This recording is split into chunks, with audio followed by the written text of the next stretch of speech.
Ibn Ataillah al-Iskandari, la clé de la réalisation spirituelle et l'illumination des âmes.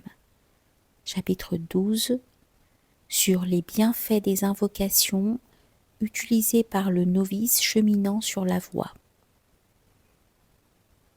Les plus beaux noms de Dieu.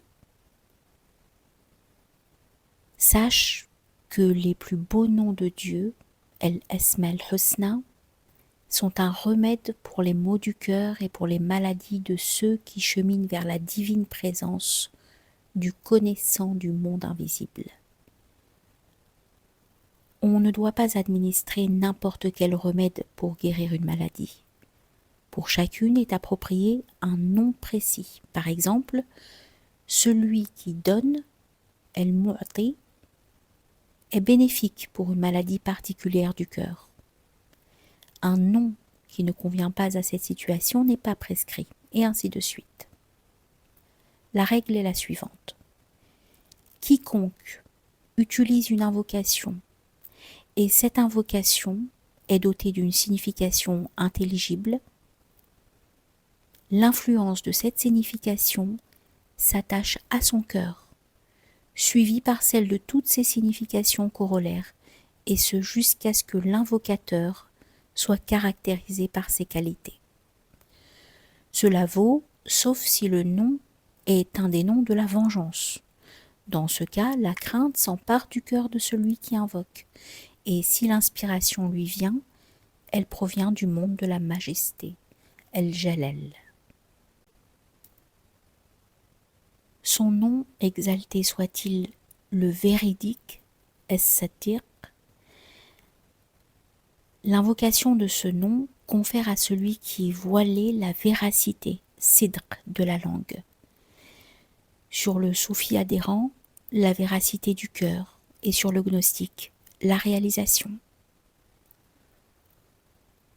Son nom, exalté soit-il, le guide, El-Hadi, il est salutaire durant la retraite spirituelle, Khalwa.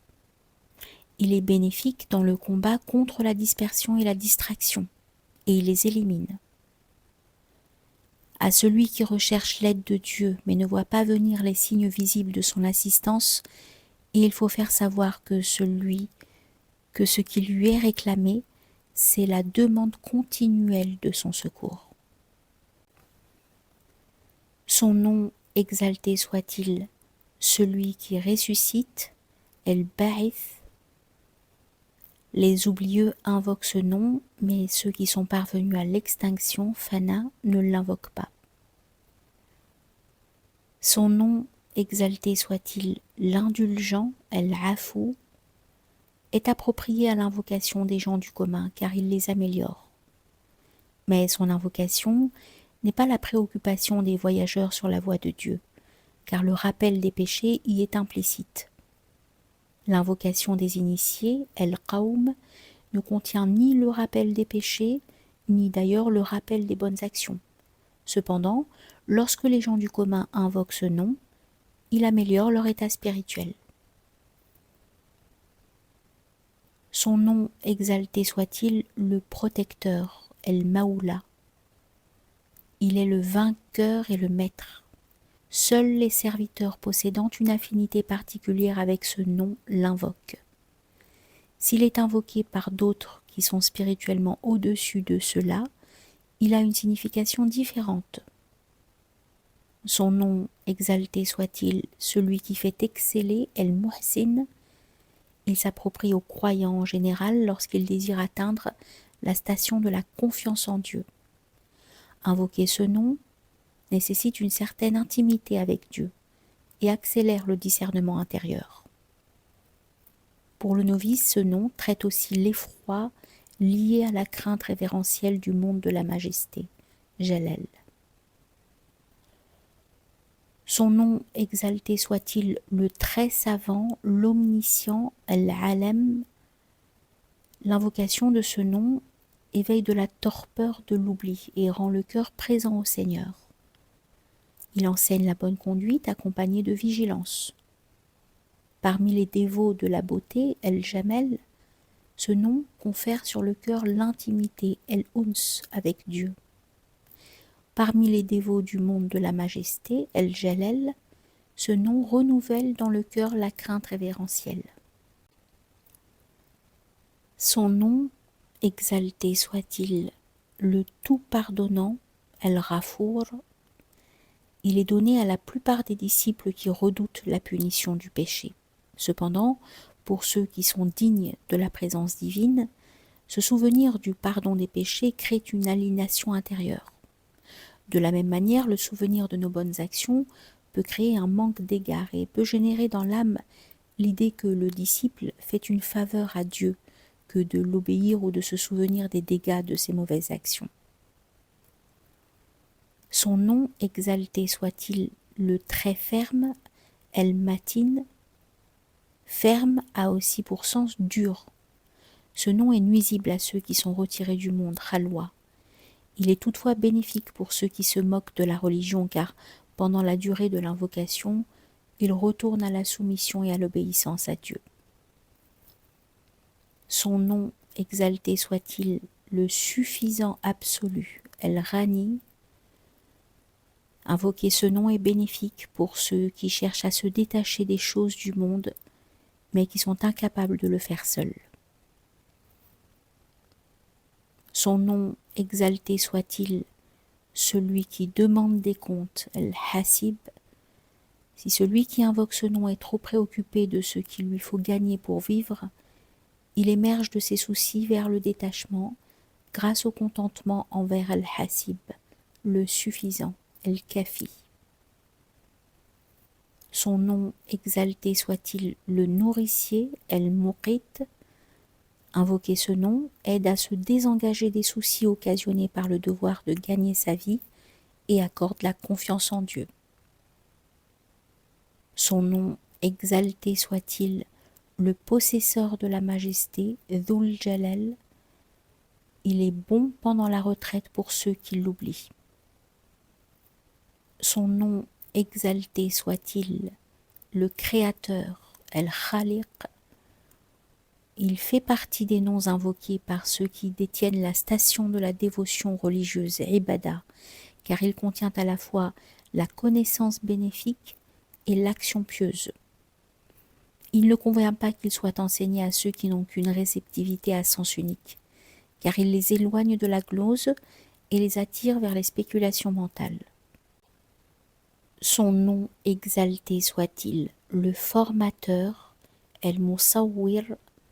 Ce nom fait partie des invocations des serviteurs pieux. Son nom, exalté soit-il, le connaissant, el-Alim. Il est parmi les invocations des serviteurs pieux. Il convient particulièrement aux novices sur la voie, car il s'y trouve un rappel de la vigilance à conserver. À travers ce nom sont obtenus la crainte et l'espoir. Son nom, exalté soit-il, celui qui garde en compte, el-Muhsi. Ce nom fait partie des invocations des serviteurs pieux. Son nom, exalté soit-il, le vigilant, al-Raqib. Lorsque ceux qui sont oublieux invoquent ce nom, ils s'éveillent de leur torpeur. Lorsque les éveillés l'invoquent, ils restent éveillés. Si l'adorateur pieux l'invoque, il est libéré de l'hypocrisie. Ni ceux qui contrôlent pleinement leurs actions, ni les gnostiques ont besoin de l'invoquer, ni entrent-elles en relation avec ceux qui se sont complètement éteints dans l'objectif, car ceux-là sont allés au-delà des noms. Un cheikh avait l'habitude d'enseigner ceci à ses disciples. Dieu est avec moi. Dieu me surveille. Et Dieu me voit. Il leur disait de répéter cela en permanence avec la langue et le cœur. Son intention était d'enrayer la maladie du cœur prenant racine dans le mal de l'oubli. Il les rendait attentifs à l'invocation d'Al-Raqib, en conformité avec sa signification. Le résultat fut qu'ils ont atteint la présence avec Dieu le Très-Haut, à travers l'excellence du comportement. Voilà l'état de ceux qui accomplissent les actes pieux avec le cœur. Les plus parfaits d'entre eux sont ceux qui contrôlent leur souffle, c'est-à-dire ceux qui n'inspirent pas d'air sans être présents avec Dieu le Très-Haut, ni n'expirent d'air sans être présents avec Dieu le Très-Haut. C'est une station très difficile pour ceux qui sont encore voilés de Dieu. C'est un fardeau pour eux car si on l'applique, il ne reste plus une part pour les habitudes humaines. Elles tombent sur le bord de la route.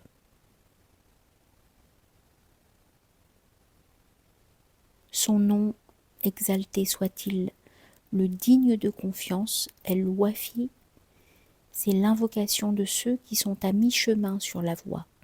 Invoquer ce nom pendant la retraite spirituelle confère au disciple le contentement ultime de sa réceptivité.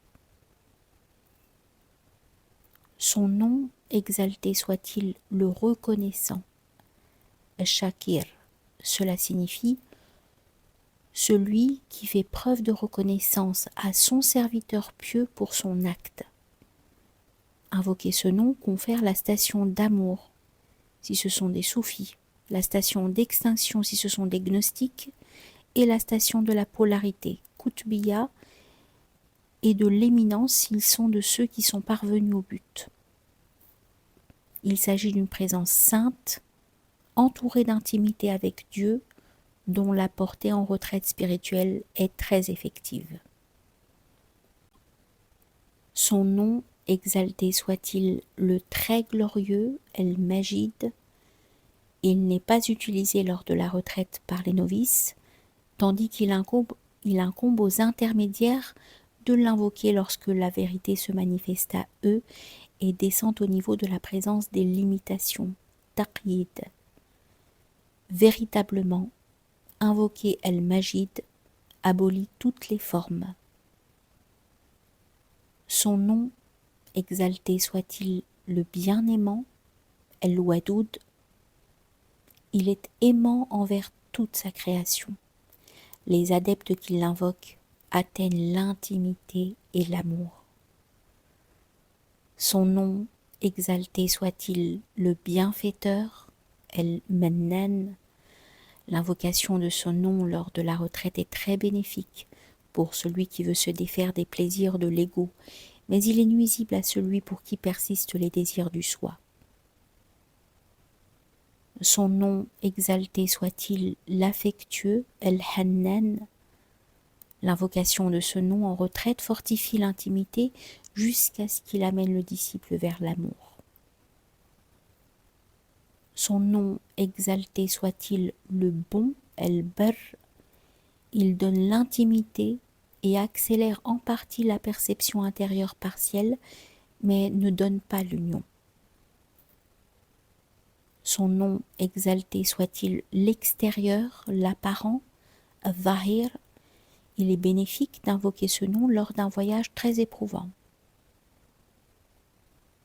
Son nom, exalté soit-il, celui qui fend, El-Faliq, l'invocation de ce nom pendant la retraite fait profondément du bien à celui qui veut renoncer et accélère l'avènement de l'illumination lorsqu'il s'accompagne du nom l'immuable, El-Qayyum, ou le vivant, El-Hayy. Cependant, le mentionné ralentit l'illumination. Si point de divinité sinon Dieu, la ilaha illallah est mentionné avec lui. Son nom, exalté soit-il, le subtil bienveillant, El-Latif, cette invocation porte en elle le sens qui contient tout, le sens de la miséricorde. Invoquer ce nom lors de la retraite est bénéfique pour ceux qui sont de nature opaque, car il les raffine. Il est aussi bénéfique pour les contemplatifs. Il renforce la contemplation de ceux qui auparavant n'étaient dépourvus. Son nom, exalté soit-il, la lumière, En-Nour, ce nom octroie rapidement la lumière et la perception intérieure pendant la retraite, car il le fait progressivement par degrés.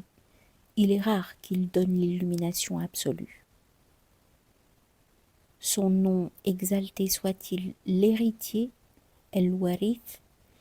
Il s'approprie aux gnostiques et les attire vers l'extinction absolue en Dieu.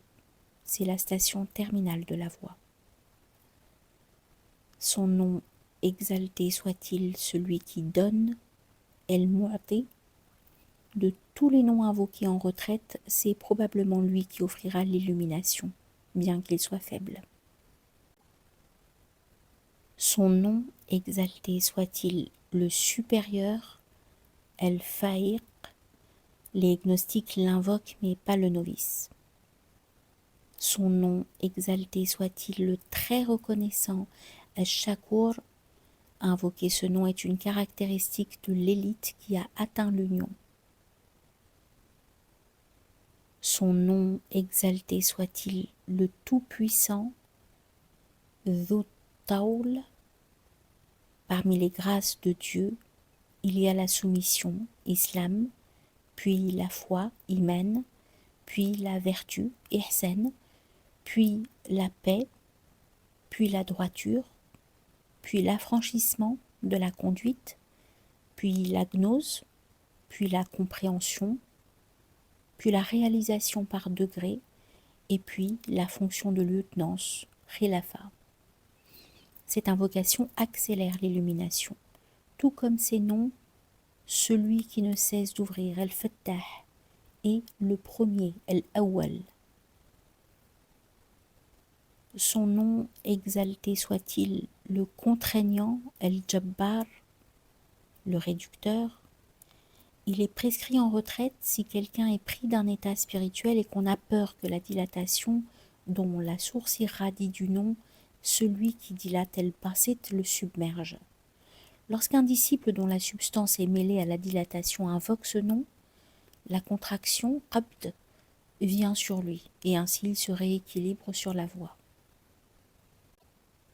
Son nom exalté soit-il celui qui se magnifie, le superbe El-Mutakabbir. Il est invoqué en retraite spirituelle et ailleurs pour ramener la crainte révérentielle à celui qui a été pris de dilatation. Son nom exalté soit-il le juge, El-Qadi, c'est-à-dire celui dont le jugement est appliqué. Celui qui a été hésitant à propos de certains sujets invoquera ce nom et pour lui, Dieu décrétera en son être la contemplation de la vérité. Son nom exalté soit-il le très fort, El-Qawi. Son invocation convient à ceux qui sont malades durant la retraite, deviennent trop faibles pour invoquer, oublient ou se dispersent. Véritablement ce nom est unificateur. Sa vertu est dans son appartenance de droit à la voix des rois et des grands hommes, au point que lorsqu'ils l'invoquent, ce nom les unit dans la conformité à la vérité. Son nom exalté soit-il le préservateur, El-Hafidh. Sa caractéristique est de préserver un état. Il est invoqué par celui qui redoute la déception. Son nom exalté soit-il l'honoré, El-Mukarram. Le cheikh devra donner l'ordre au novice d'invoquer ce nom lorsque ce dernier a une piètre opinion de lui-même et que son intimité avec Dieu est non existante à cause de sa forte demande de pardon. Son nom exalté soit-il le recteur, le provident, El-Mudabbir. Invoquer ce nom n'est pas bon pour le voyageur sur la voie, sauf lorsque le shirk craint que le processus d'unification tawhid ne le dépasse. Son nom exalté soit-il le grand, El-Kabir. Le shirk devra donner l'instruction aux disciples d'invoquer ce nom lorsque la manifestation de la proximité à Dieu le submerge et que le shirk craint que le disciple s'en effraie.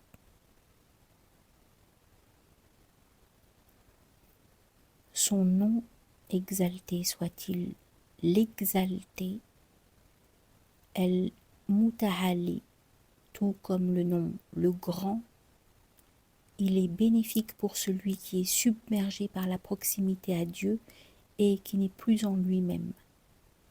En invoquant ce nom, il reprend ses esprits. Son nom, exalté soit-il, le détenteur absolu du pouvoir normatif, El-Muqtadir, sa signification est le puissant, El-Qadir, celui dont le shir veut qu'il manifeste des phénomènes charismatiques, karamat, sans avoir atteint l'union, invoque ce nom. Son nom, exalté soit-il, l'efficace, El-Fa'al, l'invocation de ce nom convient à celui qui désire produire des effets et des phénomènes charismatiques. Son nom, exalté soit-il, celui sur qui on compte, El-Watiq, le shir devra le donner comme invocation à celui dont il craint la non-réceptivité, ce qui le voilerait de l'illumination.